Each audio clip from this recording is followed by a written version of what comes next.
मालिक को कोटि कोटि प्रणाम और सभी भाई बहनों को नमस्कार। पूज्य चारी जी का लेख है हृदय की शाश्वत ज्वाला। चारी जी के लेख पढ़ते या सुनते समय बाकी का तो मुझे नहीं पता, लेकिन मैं जब उसे पढ़ती या सुनती हूँ तो मेरे अंदर आध्यात्मिकता एकदम से बिल्कुल एक्टिव हो जाती है, जैसे कि हमारे अंदर की सोई हुई आत्मा को बिल्कुल से जागृत कर देते हैं। और यहाँ तक कि आप लोगों ने सुना होगा कि जब भी मैं पूज्य चारी जी के लेख पढ़ती हूँ तो अपने आप मेरे जो पढ़ने की स्पीड है वो थोड़ा तेज और आवाज़ भी तेज हो जाती है। आइए शुरू करते हैं। प्रिय बहनों व भाइयों, हम एक उत्तम गोष्ठी के समापन पर हैं जो कि विशेष रूप से पारस्परिक सहयोग, मित्रता, प्रेम, विश्वास व भाईचारे को दर्शाता है, जिसके विषय में हम अभी गा रहे थे। हम बिछड़ने के लिए एकत्र नहीं होते आए, थोड़ा विश्राम और उसके पश्चात फिर वापस काम में, क्योंकि बाबूजी कहते थे एक बार मिलने पर हमें बिछड़ना नहीं चाहिए। आत्माएं कभी बिछड़ती नहीं। आध्यात्मिक मिलन का यही तत्व है। जैसा कि हम धर्म में विभिन्न संगठनों में दीक्षा में कहते हैं, एक बार दिया जल गया तो वह सदा के लिए होना चाहिए। उसे बुझाने और पुनः जलाने की आवश्यकता नहीं होनी चाहिए। संस्कृत में उसे अखंड दीप कहते हैं। और अखंड दीप क्या है? वह हमारे हृदय में स्थित हमारी आत्मा है जो इस अखंड ज्योति से दिशा लेती है। दिव्य प्रकाश जिस पर हम ध्यान करते हैं। ध्यान के आरंभ में या प्रथम सीटिंग में जो हमें मिलता है, जिससे लघुतम अणुमात्र दिया जो प्रज्वलित होता है उसे विकसित होने देना है। बहुत पहले जब मैं म्यूनिक में अपनी बहन GO के यहाँ रुकता था, उसके गुसल खाने में पानी गर्म करने का यंत्र था जिसमें एक छोटी सी ज्योति थी जो सदा जलती रहती थी, एक पायलट लैंप की भांति। जब आप गर्म पानी का नल खोलते हैं तो सारी गैस प्रकाशित हो जाती थी। इसी प्रकार हमारे हृदय में पायलट लैंप है जो हमें इस जीवन में ही नहीं परंतु जीवन दर जीवन ले जाता है, जो कि वास्तव में हमारे पास आरंभ से है और अनंत तक चलेगा। अगर हम उसे सही स्तर तक जीवित रखें तो वह हमें प्रकाशित व उच्चतर आध्यात्मिक क्षेत्रों तक ले जाएगा। परंतु जैसा कि आप जानते हैं कि इस यात्रा का कोई अंत नहीं है। संभवतः अंत वहाँ है जब यह ज्योति सार्वभौमिक ज्योति में मिल जाएगी, जहाँ उसका व्यक्तिगत अस्तित्व समाप्त हो जाएगा।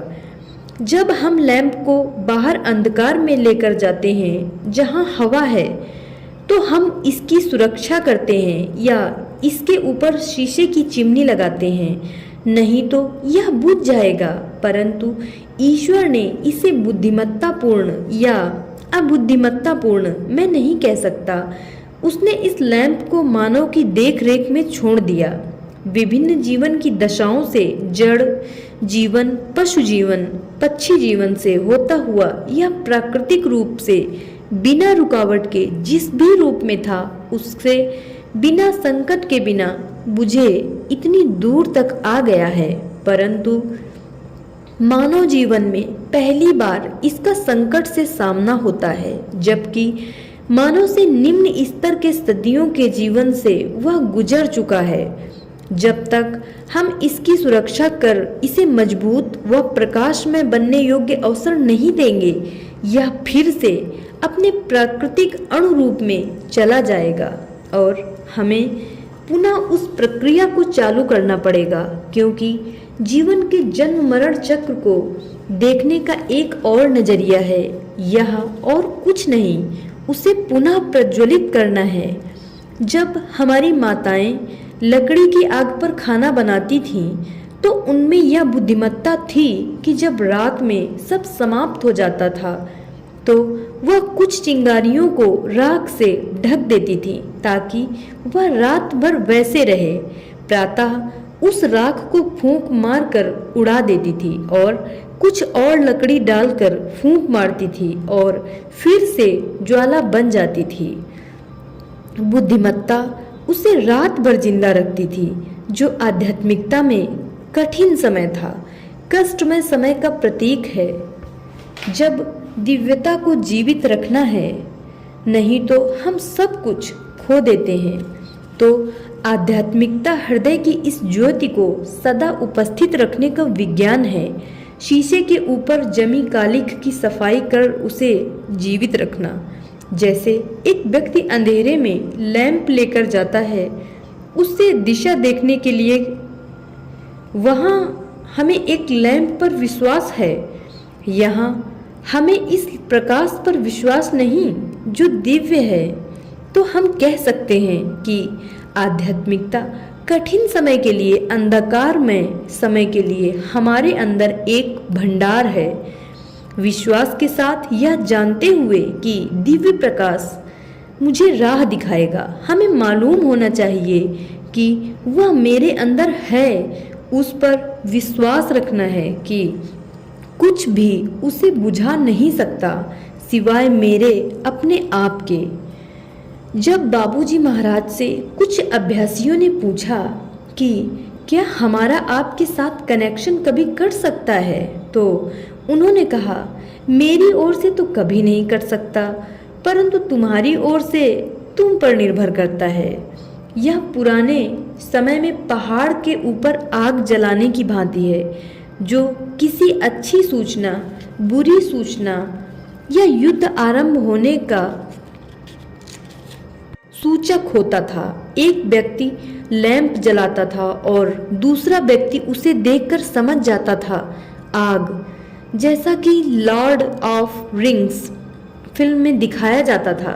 यहाँ भी हमारे पास ऐसी आग है जो लाई नहीं जाती, परंतु उस ज्योति का एक गुप्त रखवाला है, एक जादूगर जो तुम्हारे लिए उसे जला सकता है और तुम्हें इसे जीवित रखना और सदा प्रज्वलित रखना होगा। फिर हमें उसे बुझाना नहीं है। यह गुरु हैं जो हमारे लिए यह करने आते हैं और हमें दूसरों की ज्योति जलाने में सहायता करनी है और उसे जीवित रखना है। सर्वप्रथम हमें विश्वास की आवश्यकता है, क्योंकि यह ज्योति हमें दिखाई नहीं पड़ती, हालांकि इसको शायद और लोग देख पाएं। क्या यह प्रज्वलित है? मुझे दिखाई नहीं देती। यह विश्वास की पहली क्रिया है जो हमारे पास होनी आवश्यक है। जब गुरुदेव कहते हैं कि मैंने आज तुम्हारी ज्योति प्रज्वलित की है, मुझे दिखाई नहीं पड़ती, मैं शीशे के सामने खड़ा होकर इसे नहीं देख सकता, तुमसे नहीं पूछ सकता, यह केवल एक दूसरा प्रकाशवान व्यक्ति ही देख सकता है, शायद दूसरा गुरु। तो विश्वास की शुरुआत एक भरोसे से होती है, अपने गुरुदेव पर भरोसा कि यह हो गया है। इसके आगे यह विचार कि हमें अपने विश्वास को पुनर्जीवित करना है। मेरे अनुसार यह गलत विचार है। यह तो ऐसा है कि प्रतिदिन मैं अपनी पत्नी से कहूँ, आज मैं पुनः तुमसे प्रेम करता हूँ। उस विश्वास की पुष्टि, यह सब झूठ है। अगर मुझे इसकी पुष्टि करनी पड़े तो वह वहाँ था ही नहीं। राजनीति में यह चलता है, जनता को पुनः वायदा करना जब तुम चुनाव जीतना चाहते हो, परंतु आध्यात्मिकता में अभ्यासी के जीवन में एक बार भरोसा है तो वह सदैव रहेगा और वह विश्वास में विकसित हो जाएगा, जो समर्पण में विकसित हो जाएगा, जिस पर बाबूजी महाराज जोर देते हैं। जीवन में जो भी हो उसका सहर्ष स्वागत। आप देखते हैं कि दिन है, रात है। हम ईश्वर को रात बनाने के लिए बद्दुआ नहीं दे सकते। 24 घंटे दिन क्यों नहीं हो सकता? यह स्वाभाविक वह प्राकृतिक नहीं है। एक बार आप भौतिक रूप में आ गए तो द्वैत तो सदा रहेगा, सकारात्मक नकारात्मक विपरीतार्थक, दिन रात प्रकाश अंधकार अच्छा बुरा, परंतु प्रत्येक परिस्थिति में हमें खुश रहना है, स्वीकार करना है। अगर यह है तो वह भी होगा, यह अवश्यंभावी है क्योंकि यह प्रकृति का नियम है। जैसे फ्रेंच लोग कहते हैं, हमारे अंदर जीने की खुशी जीवन की खुशी है, यह जानते हुए कि ईश्वर का दिया हुआ यह पहला उपहार है कि हम यहाँ हैं। जीवन का उपहार जिसका हम आनंद उठा रहे हैं, उसकी सराहना किए बगैर हम सदा मृत्यु से डरते हैं। चाहे वह 2 दिन का जीवन हो या 20 वर्ष या 100 वर्ष का, क्या फर्क पड़ता है। हमें लोगों में इस उपहार का आनंद दिखाई नहीं देता क्योंकि वे सदैव मृत्यु, असफलता, दुख, दर्द के बारे में सोचते हैं। यह लगभग ऐसा है जैसे एक छोटा लैंप, सहायक लैंप जलाना होगा, खुशी का, विश्वास का लैंप। ऐसा नहीं है, केवल एक लैंप। अभ्यासी के जीवन में जो अपने निर्माणकर्ता के साथ आध्यात्मिक एकीकरण चाहता है, उसमें एक विश्वास आवश्यक है जो अन्य सब विश्वास पर राज करे। अगर मुझे उसमें विश्वास है तो मुझे अच्छाई में, सच्चाई में, प्रेम, दया, करुणा सब में विश्वास है, पर मैं उस पर भरोसा नहीं करता। ऐसा संभव नहीं है। आप यह नहीं कह सकते कि मैं ईश्वर से प्रेम करता हूँ परंतु उस लड़की से नफरत करता हूँ। तो यह कहना कि ईश्वर से प्रेम करता हूँ झूठ है। ईश्वर का एक सच्चा प्रेमी किसी से नफरत नहीं कर सकता, किसी पर अविश्वास नहीं कर सकता, किसी चीज को नहीं मानता, यह जानते हुए कि ईश्वर की सृष्टि में सब कुछ संभव है। अगर ऐसा है तो अगर तुम कुछ ऐसा देखते हो तो जो जाना पहचाना नहीं है, तुम उसे ईश्वर की कृति मानकर स्वीकार करते हो, फिर कोई डर नहीं, कोई दुख नहीं, उससे भागने की आवश्यकता नहीं। अगर वह यहाँ है तो वह ईश्वर ही है, अगर वह मेरे अंदर है तो वह भी उसकी कृति है। मुझे उसे सहन करना है जब तक वह उसे किसी कारणवश हटाना न चाहे। अपने संस्कारों को भी ऐसे देखो कि इनकी मेरे जीवन में कुछ भूमिका है। जैसे जब मैं बाहर जाता हूँ तो एक परछाई मेरा पीछा करती है, जब प्रकाश है तो अगर मैं वहाँ हूँ तो परछाई भी होगी। केवल अंधकार में परछाई नहीं दिखती, तब और लोग भी मुझे नहीं देख सकते। तो ईश्वर प्रेमी को कोई भय नहीं होता, जो भी है उसकी रचना है, उसका कोई उद्देश्य है। तो दुख भी हमें कुछ सिखाने आता है, दर्द नुकसान भी कुछ सिखाने आता है। हमें ईश्वर का धन्यवाद करना चाहिए। आपने इस संदेश वाहक को भेजा यह याद कराने के लिए कि शायद मैं अपनी राह से भटक रहा हूँ। जब लाला जी का अंत निकट आया तो उन्होंने कहा, मैं अपने निकट आत्माओं को देख रहा हूँ, जो दर्शाता है कि प्रियतम से मिलने का समय आ गया है। उन्होंने रोकर यह नहीं कहा मैं मरने जा रहा हूँ। उन्हें अपने चारों ओर मुक्त आत्माएं दिखाई दी और उन्होंने समझा कि वे उन्हें याद करा रही हैं कि इस बेकार की पृथ्वी पर अपनी यात्रा के दौरान रहने के बाद अपने प्रियतम से मिलने का समय आ गया है। पृथ्वी पर यात्रा का मूल्य एक स्कूल की भांति है, जहां हम सीखते हैं और अगर हम उसका प्रयोग करें तो हमारा विकास होता है। यह एक बुद्धिवादी परंपरा है कि ज्ञान अपने आप में अच्छा है, ज्ञान अपने आप में व्यर्थ है जब तक आप उसका सही प्रयोग करके उस प्रक्रिया द्वारा विकसित होकर बुद्धिमत्ता अर्जित नहीं करते। बुद्धिमत्ता ज्ञान नहीं है, उसके द्वारा आप पुष्पित होते हैं। हमने आइंस्टाइन के अणुज्ञान के राज को खोलने का भयंकर परिणाम देखा है। वह यह खोलना नहीं चाहता था, परंतु बाद में उसने कहा साइंस का अपना विकास होना चाहिए। हम अब भी उसका कष्ट भोग रहे हैं और भोगते रहेंगे। यह जादू के डिब्बे की भांति है। बुद्धिवादियों पर भी ज्ञान का भरोसा नहीं किया जा सकता जो उन्हें नहीं मिलना चाहिए, क्योंकि वे उसका प्रयोग नहीं कर सकते। क्या चीज है जो तुम्हें ज्ञान के प्रति भरोसेमंद बनाती है? आपकी आंतरिक जागृति जो बौद्धिक ज्ञान का मूल्यांकन कर कहती है क्या यह मानवता के लिए लाभदायक है? नहीं। तो जब तक उसका मानवता के लिए लाभदायक होने का समय नहीं आता, उसे बंद रखो। कुछ ऐसी बौद्धिक परंपराएं हैं जो बिल्कुल इसकी उल्टी हैं। बच्चे को वह ज्ञान देना जो उसे नहीं मिलना चाहिए, इसलिए नहीं कि वह बुरा है। न बच्चा बुरा है न ज्ञान बुरा है, परंतु दोनों का संयोग भयंकर है। ज्ञान के वितरण में भी बुद्धिमत्ता की आवश्यकता है। कौन सा ज्ञान किसको देना है? इसी कारण आध्यात्मिक शिक्षक को बुद्धिमान होना है, ज्ञानी नहीं, बुद्धिवादी नहीं। कोई भी महान गुरु बुद्धिवादी नहीं हुए। उनके पास कोई डिग्री या डिप्लोमा नहीं थे। वे वैज्ञानिक नहीं थे, कलावादी नहीं थे, वास्तुवादी नहीं थे, कुछ भी नहीं थे। और कुछ नहीं से बुद्धिमत्ता आती है। ज्ञान यहाँ मस्तिष्क से आता है और इस पर भरोसा नहीं किया जा सकता। तो यह कहना कि ज्ञान पर बिना मूल्य के सबका अधिकार होना चाहिए, उसे छुपाना नहीं चाहिए, सब बकवास है। तो ज्ञान सबको प्राप्य नहीं होना चाहिए। यह आपके घर की चाबी की तरह है जो और किसी को नहीं दी जा सकती।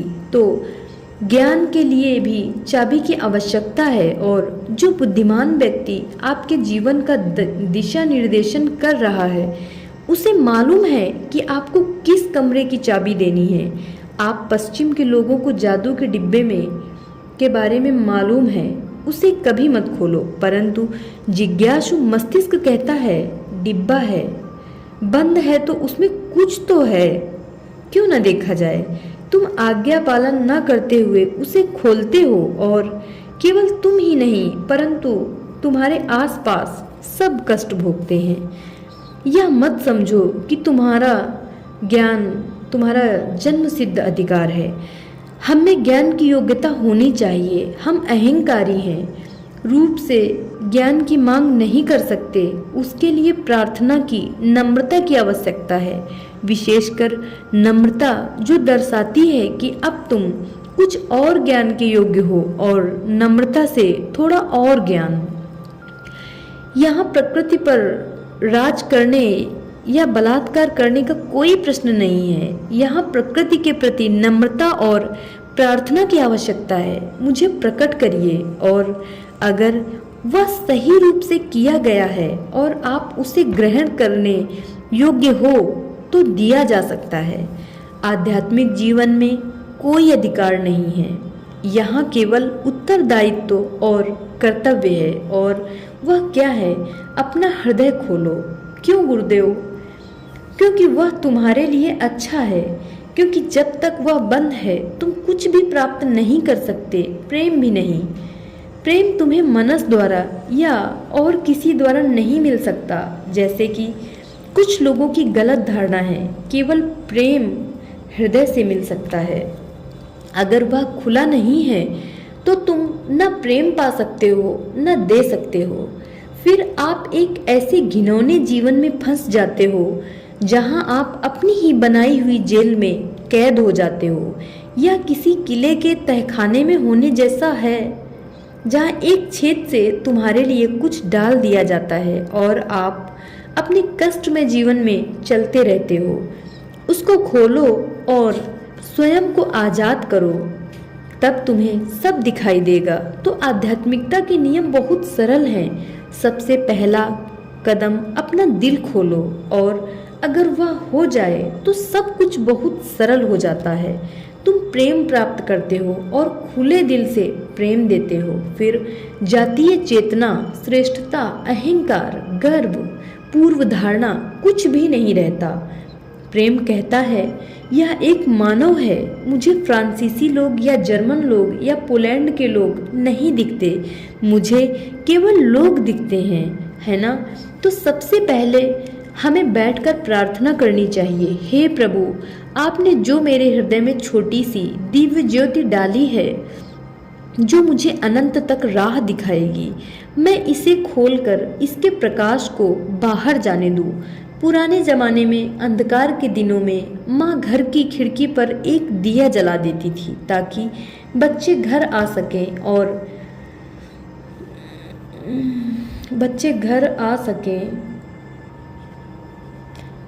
और भी जिस किसी को आवश्यकता हो उसको राह दिखा सके, वह प्रकाश सबके साथ बांट सके। पैसा बांटने से कुछ देना पड़ता है, बोतल का पानी बांटने से 2 लोग, 4 लोग, 8 लोग शायद ही पी पाए, परंतु यह अनंत अनंत के लिए अनंत द्वारा, समझे। तो आध्यात्मिकता की पुकार बहुत सरल है। दरवाजा खोलने में कितना समय लगता है। हमें उन संस्कृतियों की भांति नहीं बनना जहां दरवाजा सदा बंद रहता है और पीर को आकर कहना पड़ता है खटखटाओ और वह तुम्हारे लिए दरवाजे खोलेगा।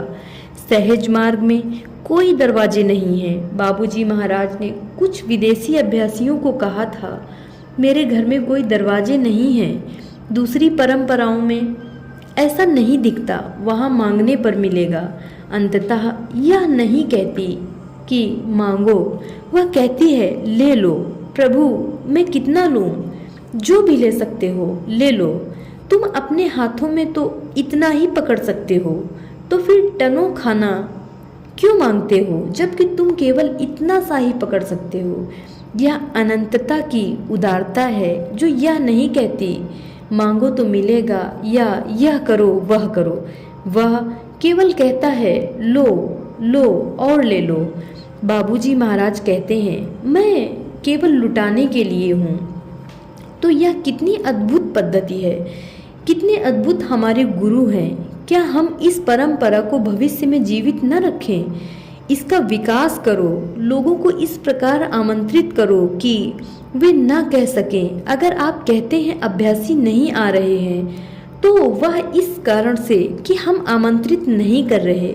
आप उस परंपरा से हो जहां आप सोचते हो कि मैंने आमंत्रित किया है और अपना कर्तव्य कर दिया है। हाँ मैंने आमंत्रित किया है, तुम्हारा कर्तव्य पूरा नहीं हुआ।